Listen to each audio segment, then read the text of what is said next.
আসসালামু আলাইকুম। তোমরা কেমন আছেন? মুই তোমাগুলো দোয়া আল্লাহ পাকের রহমতে আলহামদুলিল্লাহ অনেক ভালো আছো। তো আজকে মুই তোমাগুলো একটা করুণ ইতিহাস শোনাম। সেই ইতিহাস শোনা হচ্ছে দেওয়া তো এই যে বাচ্চাগুনা এই বাচ্চাগুনা সারিয়ে ইয়ার মা চলে গেছে। তাহলে তোমরাগুলো কন তো এই বাচ্চাগুনাকে মানুষ করা কতটা সহজ না কঠিন তোমরাগুলো এখানে জানাবেন।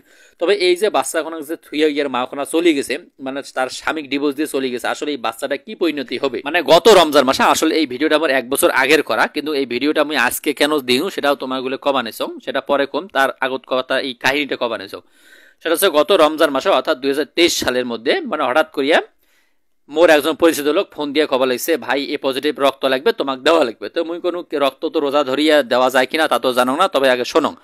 পরে মুই কিছু দুই একটা হুজুরের কাছে ফোন দিয়ে শুনু যে আসলে হুজুর যে রক্ত দেবো আমি, রোজা ধরে কি রক্ত দেওয়া যাবে? তখন হুজুর মানুষ করলো যে আলেম মানুষ যে হ্যাঁ রক্ত দেওয়া যাবে, যেহেতু জীবন বাঁচাতে রক্ত দেওয়া যাবে, এটা কোনো সমস্যা হবে না। পরে মুই কোথাও আসলে মুই যেহেতু জানো সেটা হচ্ছে রক্ত বাইর হয়ে গড়াইয়া পড়লে রোজাটা নাকি হয় না, মাকরু হয়। তখন হুজুর কাছে না ঠিক আছে, এটা কোনো সমস্যা নাই, জীবন বাঁচাতে রক্ত দেওয়া যায়, ঠিক আছে আপনি রক্ত দিতে পাবেন। এটা শুনিয়া মুই কিন্তু রক্ত দেওয়ার জন্য রওনা হনু। সেই রওনা কোনা করে কোনা হনু আমারে উলিপুর থানার মধ্যে ডক্টর ক্লিনিক আছে, অট্টে কোনা ওই যে বাস্তাখনক দেখলেন অটেকোনা রুগী আছে, সেই অটেকোনা মুই যাবা নিছং। কিন্তু মুই যাওয়ার আগত চিন্তা করবে নিছং আসলে কম তো মুই যে রক্তকোনা দেম, আসলে মুই কিন্তু ওসুলে আল্লাহ পাক বাঁচাইয়া, ঠিক আছে মোর রক্তের বিনিময়ে আল্লাহ পাক এই মা ও সন্তানকে বাঁচাইবে। তো ঠিক আছে তোমরাগুলো মোর সাথে আইসো দেহি। তবে মোর আগত একটা প্রশ্ন, সেটা হচ্ছে কি মুই জীবনে যতবারে এই 40-45 বার রক্ত দিছং, কিন্তু রক্ত দেওয়ার আগে মুই রুগীটাকে দেহি নেন যে আসলে মুই যে রুগীটাকে রক্ত দেম আসলে কোন রুগীর রক্ত দেম সুস্থ কি না। অনেকে আছে রক্ত নিয়ে ব্যবসা করে, মানে কি রক্ত টানি নেয় পরবর্তীতে বিক্রি করে। এই জন্য আমি রুগীকে দেখার পরে রক্ত দেন, তাছাড়া রক্ত দেন না। তো ঠিক আছে চলো আমরা আগে রুগীকে দেখি, তারপরে রক্ত দেওয়ার চিন্তা ভাবনা করবো। এই দেখো মুই কিন্তু উঠছং, এখন দোতলার মধ্যে উঠিয়ে মুই কিন্তু কবানেছং আসলে রুগীটা করে কোন আছে মুই ওখানে দেখা লাগবে, কারণ মুই রুগী দেখা ছাড়া তো রক্ত দেন না।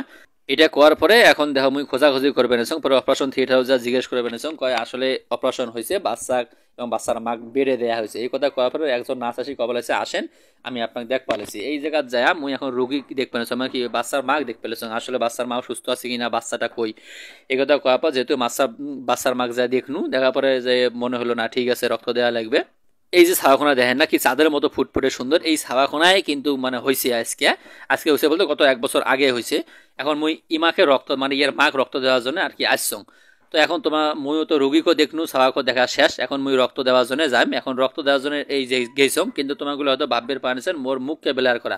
আসলে মুখ বেলার করার কারণ হচ্ছে কি জানেন, মোর সাথে যারা আছে ওমরা কছিল যে ভাই আমাকে না ক্যামেরা দেখেন না, এজন্য আর কি মোর মুখ কোনা বেলার হয়েছে, ওমার কোনো মানে আসলে ওমার মুখ কোনা যেন ক্যামেরা দেখা না যায়, সেজন্য আর কি না ঝাপসা করিয়ে দিছং। তবে এখন একটা দেখো যে করুণ শুরু কোনা মানে যে করুণ কাহিনী কোনা তোমার কোনা কম। গত রমজান মাসে আসলে আল্লাহ পাকের রহমতে আল্লাহ পাকের ওসিলা অর্থাৎ মুই যা রক্ত দিয়ে এই ছাওয়াখনক বা ছাওয়া মাখনক বাঁচাইছং, মানে কি আল্লাহ বাঁচাইছে মুই ওসিলা। কিন্তু তোমাগুলো কম তো এই মাখনা করছে কি জানেন, এই বাচ্চাখনক এই 1 বছরই বাচ্চাখনক রাখিয়া তার মাও চলে গেছে। আসলে এই যে মাওটা যে চলে গেছে তোমাগুলো কম তো এখন তার দাদা দাদি এই বাচ্চাখনক কিভাবে মানুষ করবে, মানে এতটাই কষ্ট যা বলে বোঝা যাবার নয়, ঠিক আছে। তবে মুই হেনা সম্পর্কে কম বোঝাং বুঝছেন। এই যে ছাওয়াখোনা যে রাখি গেছে চেংড়ির বাপ মা কিন্তু একদিন ওই ছাওয়াখোনাকে দেখতে আসে নাই, কিন্তু এখন দেখো যেহেতু মানে ছাওয়ার যে বাপ আছে তারে বাপ মাও এই বাচ্চাখনক অনেক কষ্ট করে মানুষ করে বেলাইছে। তো তোমাগুলোর কাছে মোর একটা অনুরোধ, যেহেতু এই মহিলা এই বাচ্চাখনক 1 বছরের বাচ্চাকে রাখি চলে গেছে, মানে দুধের বাচ্চা নিষ্পাপ শিশুকে রাখি চলে গেছে, আসলে এই যে মহিলাটা গেছে এই মহিলাটা কি কাজটা ঠিক করছে কিনা তোমরাগুলো এখানে কমেন্ট করিয়া জানাবেন। আর তোমরাগুলোর কাছে মুই এখানে হাত জোর করে রিকোয়েস্ট করিয়ে মানে কবা নেছং, তোমরাগুলো একটা এই ছোট বাচ্চাখনার জন্য দোয়া করবেন যেন পৃথিবীতে এই সুন্দরভাবে জীবনযাপন করতে পারে, যেহেতু তার মা চলে গেছে, মানে তার মা রাখিয়া চলে গেছে।